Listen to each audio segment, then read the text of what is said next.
You grew up without hearing those words. I love you. Not clearly, not often, maybe not at all. And now, you don't know why something feels missing. Not obvious, not loud, just quiet.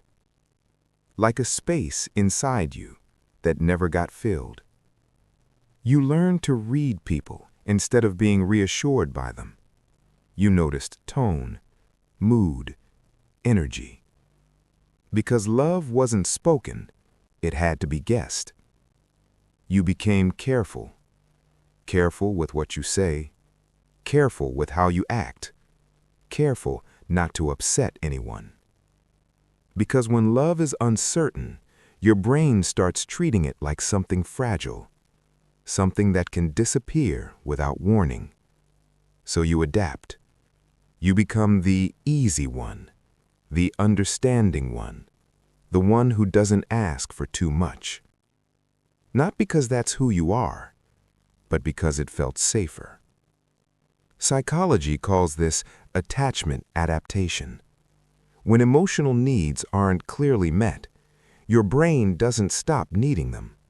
It just changes how it tries to get them. And here's what most people don't realize. Not hearing "I love you" doesn't mean you weren't loved. But your brain doesn't work on assumptions. It works on signals. Clear signals, repeated signals. And words are one of the strongest emotional signals we have. So when those signals are missing, your brain fills the gap. It starts asking, am I enough? Did I do something wrong? Why does this feel distant? And over time, those questions don't stay questions. They become beliefs. Quiet ones, invisible ones, but powerful. This is where the pattern begins. You grow up, and love still feels unclear. Even when someone cares about you, you search for proof.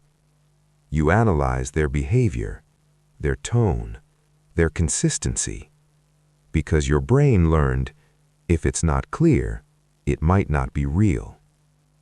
Inside your mind, there's a system constantly scanning for emotional safety. The amygdala, your emotional alarm system, is slightly more alert. Not broken, just trained. Trained to notice absence. Trained to detect distance. Trained to ask, is this safe? Or is this going to disappear? At the same time, your prefrontal cortex, the thinking part of your brain, tries to make sense of everything. So it analyzes, replays, connects patterns. This is why you don't just feel uncertain. You think about it endlessly. And then there's memory. Every time you felt unsure as a child, your brain stored it. Not as a clear story, but as a feeling. So now, when something feels slightly distant, that old feeling comes back. Not because the present is the same, but because it feels familiar. This is called emotional memory activation. Your brain isn't reacting to just this moment. It's reacting to a pattern, a history, a quiet absence that it never fully understood. But here's the part no one tells you. You are not emotionally needy. You are emotionally untranslated. You learned to feel deeply without learning how to receive it clearly. So instead of judging yourself, you can start understanding yourself. Gently. Start with this. Separate love from expression of love. Someone may care about you, but not express it in a way your brain recognizes. This doesn't invalidate your need. It explains your confusion. Second, Notice your sensitivity to absence. You don't just notice what's there. You notice what's missing. A delayed message, a change in tone, a lack of reassurance.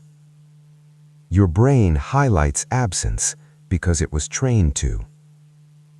Third, give your mind what it didn't receive clearly, not through force, but through repetition.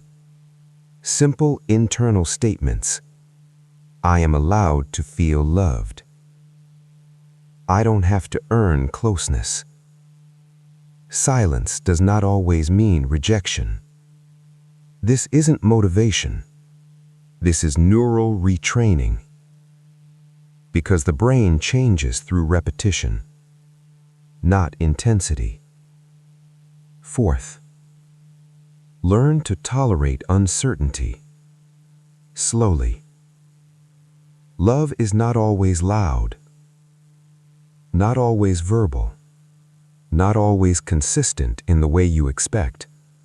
And that's uncomfortable, but it's real. Instead of asking, is this love enough? Try asking, what am I feeling right now? And why? This shifts your brain from fear to awareness. Think of your mind like a translator.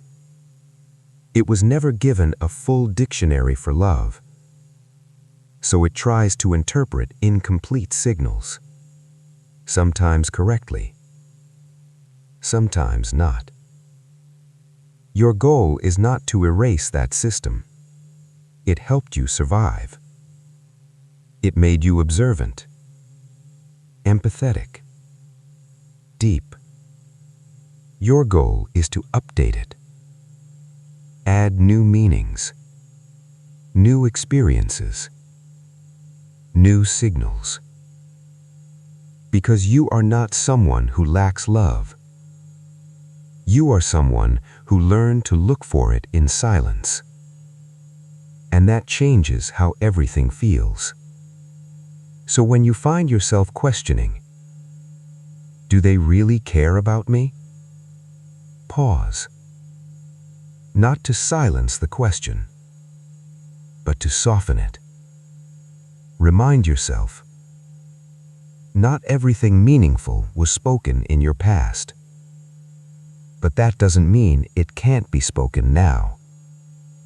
You are allowed to hear it, to feel it, to believe it, even if it feels unfamiliar. Because the absence you grew up with does not define the connection you can experience. And slowly, with awareness, your mind begins to learn a new language, one where love is not something you have to decode, but something you're finally able to receive. And this time, you don't have to guess. You just have to allow it.